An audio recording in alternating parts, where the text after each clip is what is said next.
আসসালামু আলাইকুম। সবার কি অবস্থা? আজকে আমাদের বাড়ি আমি তুলে ধরো, আমাদের এলাকা তুলে ধরো আজকে এই ভিডিওটার মাধ্যমে। সবাই দেখতে পাচ্ছেন আমাদের বাড়ির রাস্তাতে আমি এসেছি। আমি শুরু থেকে লাস্ট মাথা পর্যন্ত যাবো আজকে। সবাই আমার কাছে থাকবেন, আমি সবাইকে দেখাবো। আমাদের এই বাড়িতে 35 থেকে 40টি মানুষ প্রবাসে থাকে। কেউ 5 বছর দেশে নেই, কেউ 10 বছর নেই, কেউ 2 বছর নেই, কেউ 3 বছর নেই। আসলেই কেউ টাকার জন্য, সবাই টাকার জন্য বিরাট যায়, কেউ টাকার বাদে বিরাট যায় না, বুঝছেন নি? এই আমাদের ইসুবালি ব্যাপারী বাড়ি। এই বাড়িটি নাম হলো ইসুবালি ব্যাপারী বাড়ি। এই বাড়িটিতে 35টা ছেলে বিদেশ থাকে। কেউ তো আর দেখে না বাইরের কী অবস্থা। আজকে আমি দেখাবো তাদেরকে, তাদের উদ্দেশ্যে আমি ভিডিওটা বানালাম। আজকে সবাই দেখবেন আর শেয়ার করে দেবেন, আর সবাই মন্তব্য করবেন আমি কেন ভিডিওটা বানিয়েছি। আমি শুরু থেকে একেবারে লাশ মাথা পর্যন্ত যাবো সবাইকে দেখানোর জন্য। আসলে দেশের প্রতি প্রবাসী যে টান, কিন্তু প্রবাসীরা টাকার জন্য বিদেশ করে, কিন্তু প্রবাসীরা যে টান দেশের জন্য, প্রবাসী ছাড়া কেউ জানে না। হয়তো আমার কারণ আপনারা দেখতে পাচ্ছেন, হয়তো আমার কারণ দেখতে পাচ্ছেন, হয়তো আমি আল্লাহ আমাকে এটা করেছে, সেজন্য আমি সবাইকে দেখাই। আল্লাহ তাআলা আমার উসুল্লাহ আপনাদের দেখাচ্ছে, বুঝছেন প্রবাসী ভাইরা। আমরা এখন আমাদের যাচ্ছি, হেঁটে হেঁটে আমাদেরকে যাচ্ছি।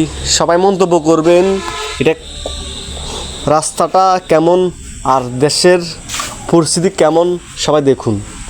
আমাদের এই বাড়িতে প্রতিনিয়ত মানুষ প্রবাসে থাকে, প্রতিটা ঘরে প্রবাসী আছে। কেউ 5 বছর দেশে নেই, কেউ 15 বছর নেই, কেউ 2 বছর নেই, কেউ 3 বছর নেই, কেউ 6 মাস নেই, কেউ 1 দিন নেই। সবাই দেখবেন আর সবাই শেয়ার করে দেবেন। আমাদের বাড়িতে আমি প্রবাসীর জন্য ভিডিওটা বানিয়েছি, সবাই শেয়ার করে দিবেন। আমাদের এই বাড়িটা নাম হলো ইসুবালি ব্যাপারী বাড়ি। এখানে 35টা ছেলে বিদেশ থাকে। সবাই দেখুন পুকুর ঘাট, পুকুরের রাস্তা অবস্থা দেখছেন নি? মানে আসলেই যে একটা অবস্থা, আমাদের সব জায়গায় ভালো আছে, কিন্তু পুকুরের রাস্তাটা খুব একটু সমস্যা আছে, বুঝছেন নি ভাইরা? আসলে নোয়াখালীর ভাষায় কথা বলি, শুদ্ধ বলি, আমি দোনোটাই বলি, আমি সব কিছুই বলি। নোয়াখালীর ভাষায় কথাও বলি, সব কিছু বলি। এটা আমাদের আবার এই জায়গাটা আবার ফাঁকা করেনি আমরা, আমাদের পুরনো বাড়িটা ফাঁকা করেনি। সবাই দেখতে পাচ্ছেন পুরনো বাড়িটা এখন ফাঁকা করেনি আমরা, বুঝছেন নি ভাইরা? এটা হলো আমাদের পুকুর ঘাট। প্রবাসী সবাই শেয়ার করে দিই। এটা আমাদের পুকুর ঘাট। এটা হলো আমার দাদাদির অবস্থান। এখানে আমার দাদাদির অবস্থান আছে, আমার হিজার অবস্থান, দাদাদির অবস্থান, আমার ছোটো ভাইয়ের অবস্থান, আমাদের সবার অবস্থান এখানে। আমার শেষ থেকে আমার সবার অবস্থান এখানে। এটা হলো আমাদের আর এই অবৈধ হলো আমাদের বাড়ির এই জায়গা। মানে এটা মানুষ হাঁটতে চলতে খুব কষ্ট হয়।